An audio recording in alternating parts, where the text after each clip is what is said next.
Precession of the equinoxes. எக்வினாக்ஸ் நகர்வின் ரகசியம். பூமியின் சுழற்சி அச்சுலட்டுவைப் போல மெதுவாக தொங்குகிறது. இதுவே வானில் சில புள்ளிகள் நகர்வதற்கான ஆரம்ப காரணம். சூரியன் செல்லும் இக்லிப்டிக் வட்டமும் பூமியின் வான இடரேகையும் சந்திக்கும் 2 புள்ளிகளே எக்வினாக்ஸுகள். இந்த தருணங்களில் பகலும் இரவும் சமமாக இருக்கும்.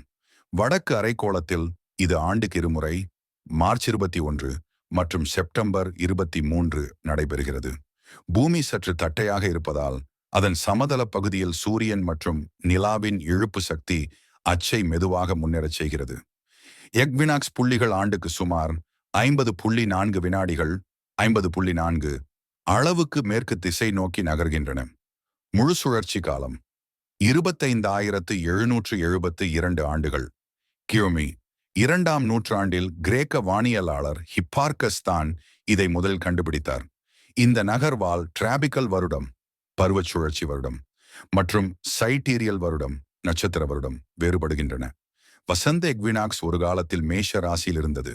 ஆனால் இப்பொழுது அது மெதுவாக மீன ராசிக்குள் சென்றுவிட்டது. அச்சு நகர்வால் வானில் துருவங்கள் மெல்ல மாறி ஆயிரக்கணக்கான ஆண்டுகளுக்கு பின் வேறு நட்சத்திரங்களை நோக்கி செல்லும்.